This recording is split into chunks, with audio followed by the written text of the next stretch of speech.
It's very early on a cold December morning in Maine. A large warehouse, which would normally stand quiet, is full of activity. Workers manning forklifts move thousands of boxes from the warehouse into the dozens of waiting trucks. And inside the boxes, wreaths, bound for Arlington National Cemetery.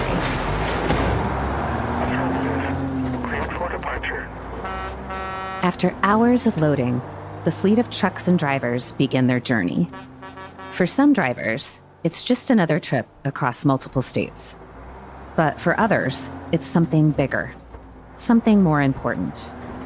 These 18-wheelers have all been donated by the biggest shipping companies in the country for today's journey. A way of serving those who have served and given their lives in the process. As they make their way, a police envoy joins them to aid them in their journey. And at various spots, small crowds have gathered to cheer the trucks on. For a number of communities along the way, this has become an annual tradition. And then, hours later, they approach Arlington National Cemetery. As they get closer to their destination, they find a larger crowd near Fort Ellsworth. School buses and police cars join the convoy. A marching band plays. Families cheer them on, the small children wondering, what's all this fuss about? They finally arrive at Arlington Cemetery, just as the day is ending.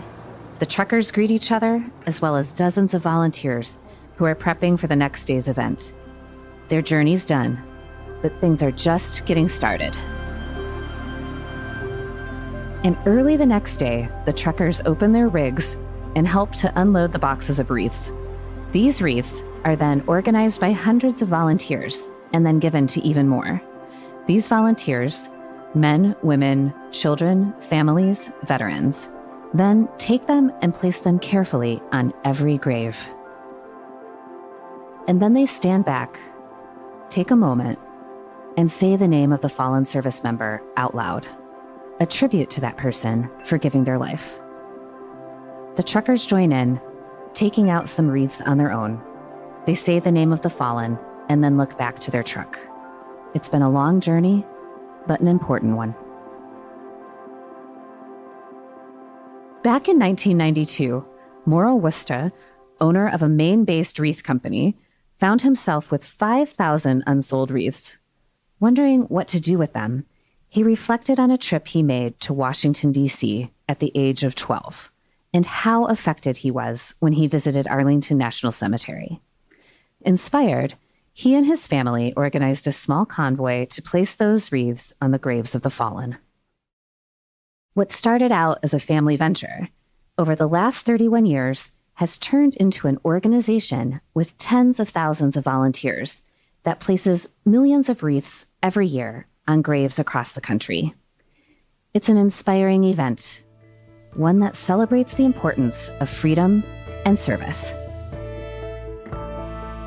In today's episode, our hosts sit down with two members of Wreaths Across America, Executive Director Karen Worcester and Education Curriculum Director Cindy Tatum, to talk about the organization, its new outreach to youth across the country, and how some people from Maine refuse to enunciate their R's when speaking.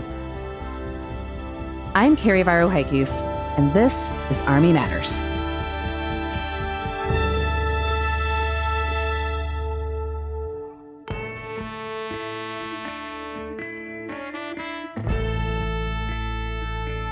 Is there a member of the Army or extended Army family that's made a special impact on your life?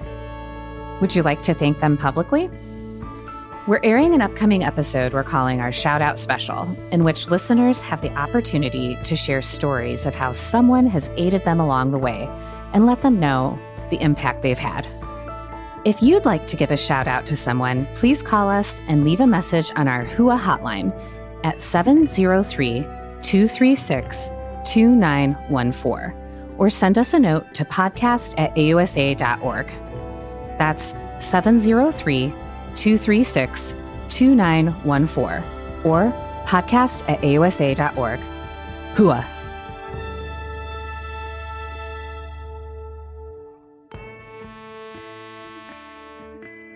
Hey, Dan. Yes, Les. How you doing, brother? I'm doing great. I took a little vacation last week, got a little bit of rest. So, man, you took some leave. I took some leave, and then you quickly dumped me and got a new co-host. No, I didn't do it. They just gave him to me. I would talk trash, but I can't because she's actually a wonderful person. Yes, she is. And our team works pretty hard. Dan, you've been to Arlington Cemetery before, haven't you? I have. I can share a story that I think will sum it up for our listeners. This is a 100% true story. As you know, when we had dignitaries from foreign dignitaries come in, we used to do a couple things. We'd lay a wreath in Arlington National Cemetery. We'd usually give them a tour, and part of that tour was the cemetery itself, typically right after we laid the wreath at the Tomb of the Unknown Soldier. And I won't say which country, but there was a foreign country with us that day, and the chief of that foreign country, once we got done with the tour of Arlington Cemetery and laying the wreath, he looked at me and he says, "I know why American soldiers fight so hard." And I said, "Why is that, sir?" He goes, "Because you take better care of your dead than we do our soldiers who are alive." That's the impact it had on a foreign leader.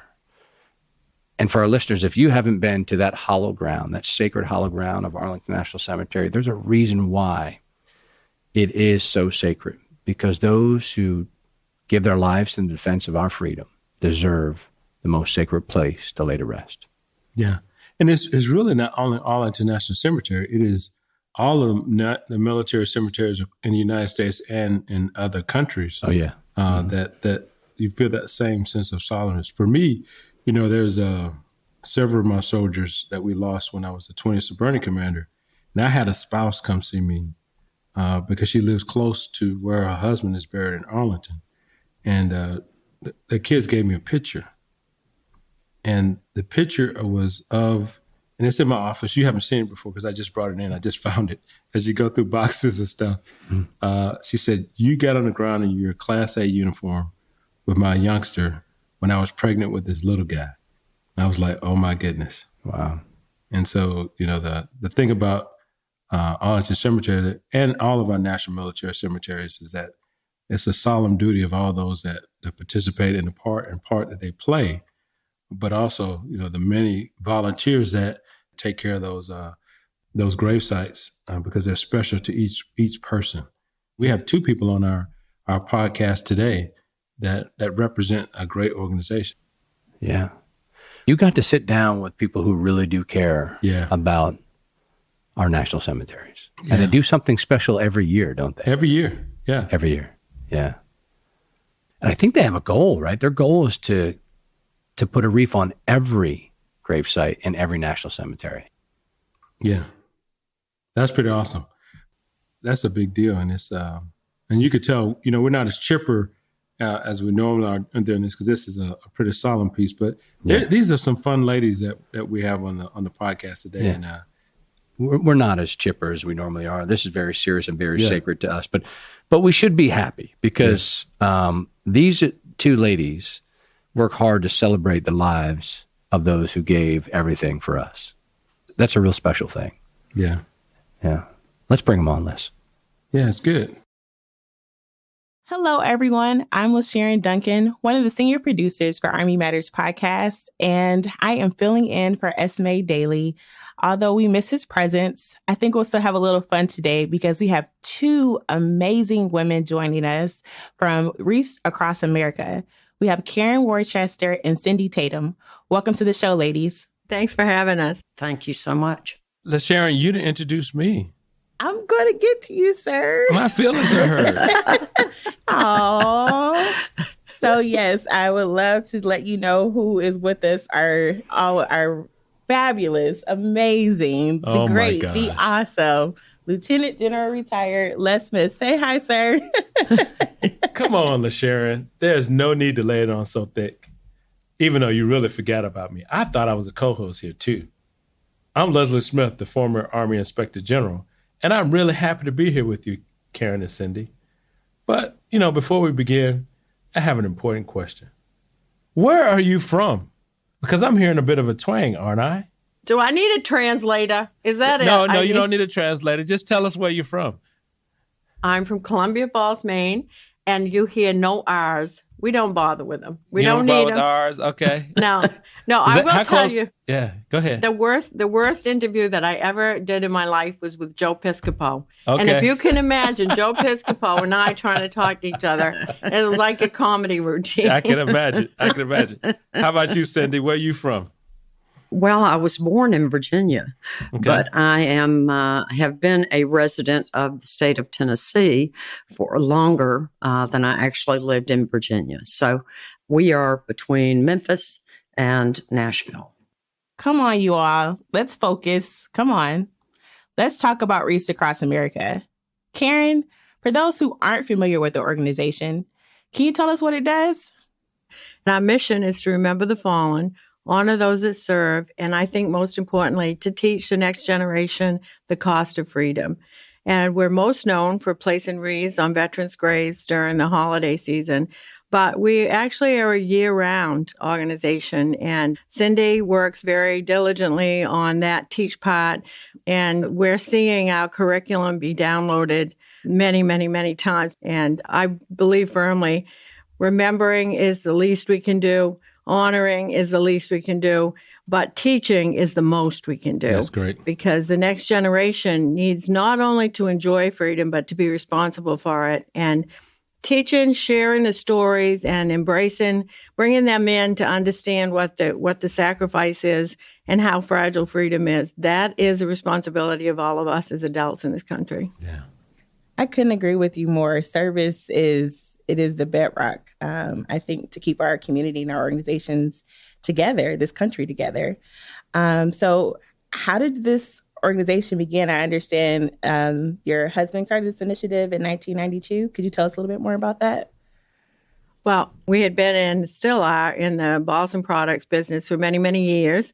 We do still a lot of mail order catalog of wreaths and those sort of things.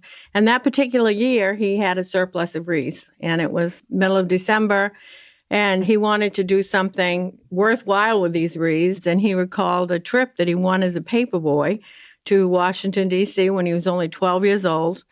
And so he made some calls. He said it'd be really great if I could take the kids, a couple people, and go place these wreaths on graves at Arlington so the kids could see that and make a connection and be a real teaching process. He called a friend in the trucking industry and said, hey, can you truck these? And like the Beverly Hillbillies, we loaded up the truck and we went to Washington, D.C., and it took them all day. They were in section 27, the oldest section of the cemetery. And it just made such an impact on their lives. They came home and it was day after day, they'd think of somebody else's name. And so from 1992 until 2005, we just took 5,000 wreaths every year as a family. We made them special from that point. Wow. And then in 2005, a Pentagon photographer took a picture. It happened to be in the cemetery for a funeral, and took a picture of the wreaths on the graves in the light snow, and it went viral. Thousands of emails, and people calling and people sending money. And I think what really got us is he'd get calls from people right out of the blue, and they'd say, is this true? And then they'd cry. So we kind of rode a wave to have to do this. And fast forward to this year when we'll be at 4,000 locations, placing over 3 million wreaths with over 3 million volunteers. So that's great. I've heard you say once before, we have a heartbeat in every community. Could you explain what that means? Well, every one of our locations, and like I say, we'll have 4,000 locations this year, has a volunteer. And that volunteer, more than likely, is somebody like Cindy, who's got skin in the game, who's had somebody serve, or has lost somebody, or has served themselves. But it's that volunteer. They go out in the community and they involve the Boy Scouts. Most of our locations will have somebody from each branch of the military to place the ceremonial wreath. And they also, lots of times we have teachers that will go out in local cemeteries and write down the names and have the kids do research. And that is the heartbeat. Karen, I've heard you use this quote quite often. It says, for our listeners, they say you die twice. Once when you stop breathing, and later when someone says your name for the last time. Would you mind sharing with us what this quote means to you and Wreaths Across America? You know, Karen mentioned that there were approximately 3 million people who lay the wreaths And the important thing there is that a third of those are young people. One of the things that we encourage them to do is to say the name of that veteran on that headstone. And that goes right back to the belief that as long as someone is saying the name of that individual, then they're never forgotten. At some point, my husband and I and my son's brothers will not be alive anymore, sadly. And as a Gold Star parent, my hope there is that Wreaths Across America will continue long past the days that we are present to say the name of our son. It's very important that young people are aware that the freedoms they have, all of the things that they are able to do on a day-to-day basis, there are those who have fought and have died protecting and preserving those freedoms. And by saying that name for that person's loved ones, it's very significant. There are people that will snap a picture at the cemetery, and year after year, they will go and they will place that same wreath, and they will say the name for someone who might not be able to be there. And so it's very, very important. And it's all a part of the teach component that we instill in our young people, that freedom is not free. For me, when you're standing there with the kids, and for me, that's my favorite part of Wreaths Across America, is to see a family and see them talking to their kids and saying that. It becomes very personal. And a kid to actually register that this is a person, and this is somebody that was loved. It helps us instill into the lives of these kids what real sacrifice is. When Cindy and I talk about our kids, she talks about her son just the way I talk about my 6 kids, because that's what keeps him alive. And by us doing that in every cemetery, we're keeping these people alive. You know, I always quote Pericles, which probably sounds funny for this old blonde lady to be doing, but I came across something that he had written, that what we leave behind is not what's written in marble and stone, but what we weave into the lives of others. And that's what we're doing. We're standing at that grave, but we're weaving those stories and those names into the lives of our kids so that they will feel that love of country.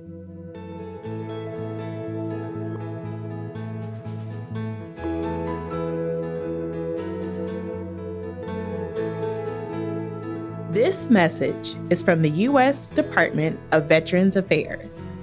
VA sends a weekly email to over 13 million veterans that's jam-packed with amazing resources. Subscribe for free at va.gov/vet resources. Tuesday, November 28th is Giving Tuesday, the National Day of Giving. AUSA is asking you, the Army community, to answer their once-a-year call for financial support. 100% of your donation will go to the program of your choice: NCO and soldier support, educational resources, family programs, scholarships, our Center for Leadership, or where needed most. Make an impact on Giving Tuesday at www.ausa.org/donate.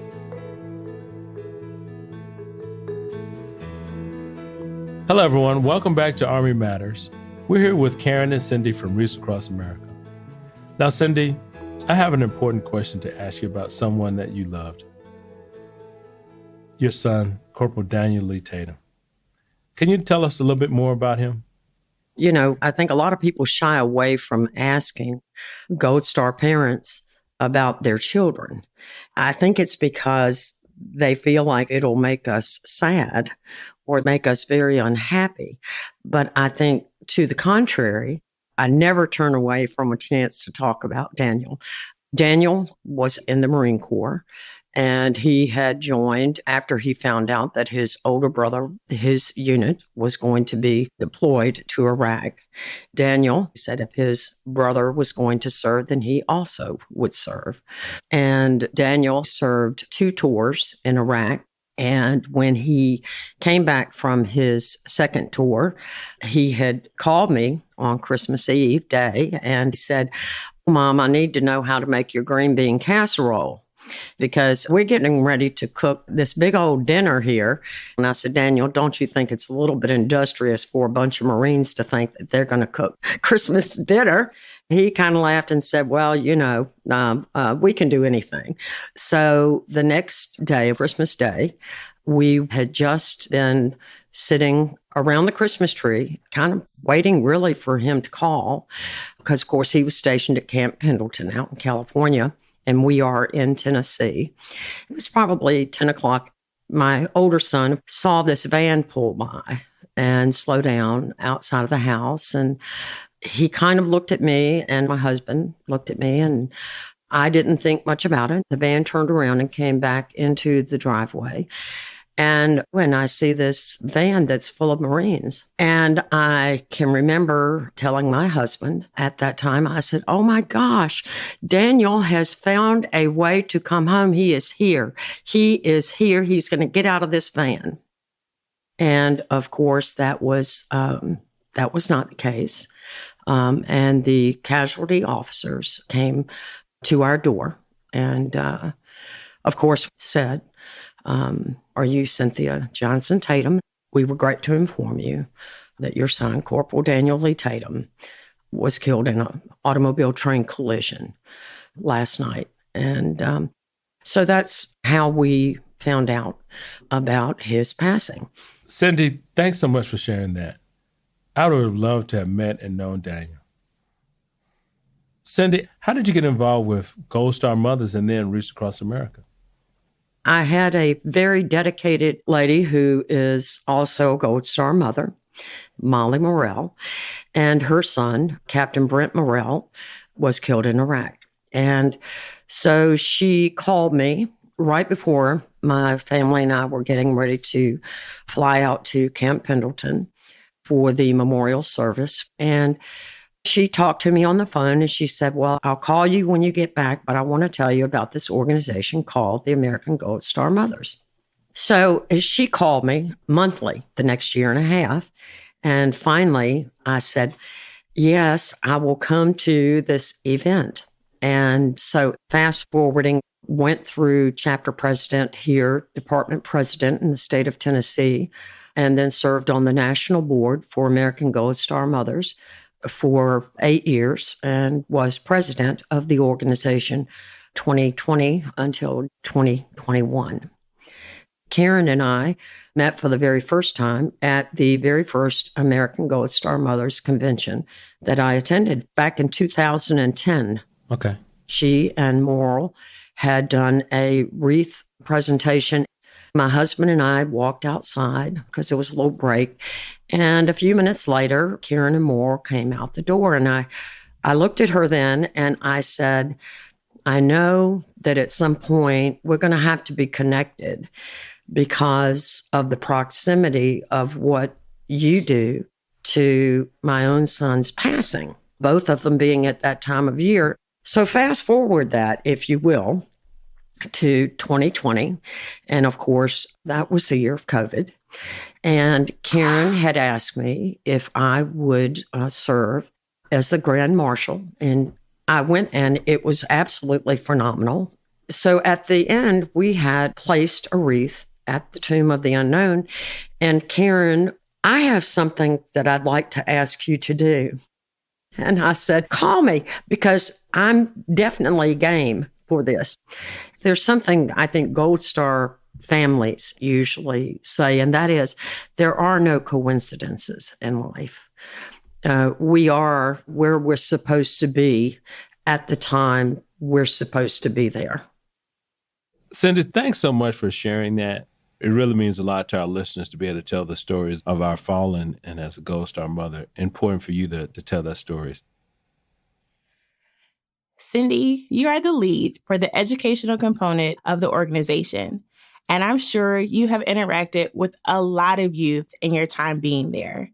So would you mind telling us a story of one of the young people you worked with and how this organization has positively influenced them? Absolutely. Zach Van Gilder is from West Virginia. He just turned 13 years old. He has been a volunteer with Wreaths Across America for 8 years. And he has done everything from directing traffic to unloading wreaths to fundraising, you name it, he has pretty much done it. And so this year, he was awarded the Wreaths Across America Learn Award.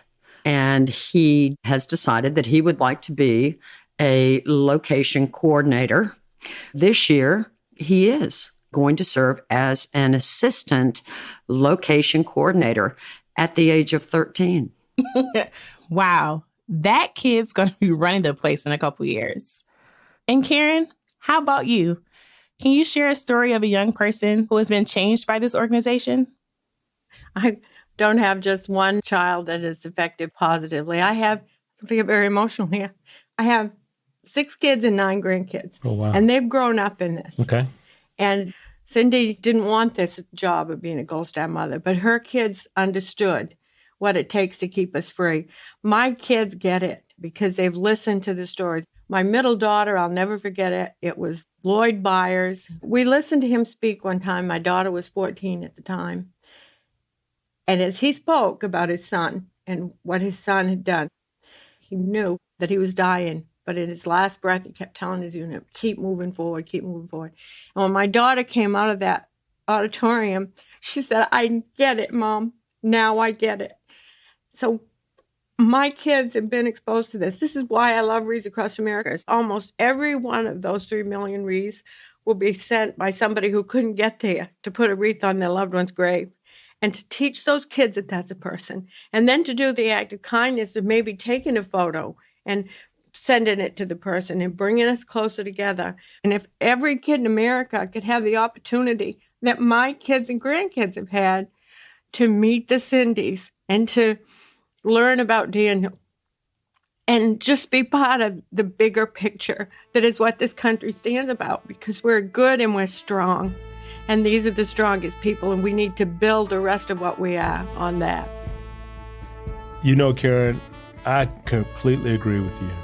Where can people go to find out more information about your organization? WreathsAcrossAmerica.org. You can find out where we are. $17 is a sponsorship that not only places a wreath. If you can't be there, it'll go into the hands of a volunteer that will say the name of your loved one. If you're struggling with the economy and you want to give a good gift to a family, give them the gift of a wreath that's placed on a veteran's grave in the name of their family, and give them an opportunity to teach their kids. But try to join us if you possibly can on December 16th, because it will bring you closer to your community. And I like to think when we say 3 million names this year, that we're going to all be brought a little bit closer together. Well, everyone, I think this is the perfect place to end this podcast. Karen and Cindy, thanks so much for joining us today. Oh, you're welcome so much. Well, I love talking about Wreaths Across America. You know, the joke is that talking to me about Wreaths Across America is like trying to get a drink out of a fire hose. Okay. So. All right.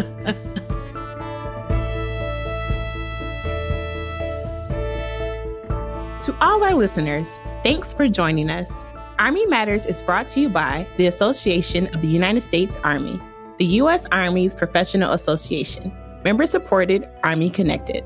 Visit us at AUSA.org for more information or to become a member. Your membership helps AUSA continue to carry out its mission, educate, inform, and connect with the total Army, our industry partners, and supporters of a strong national defense.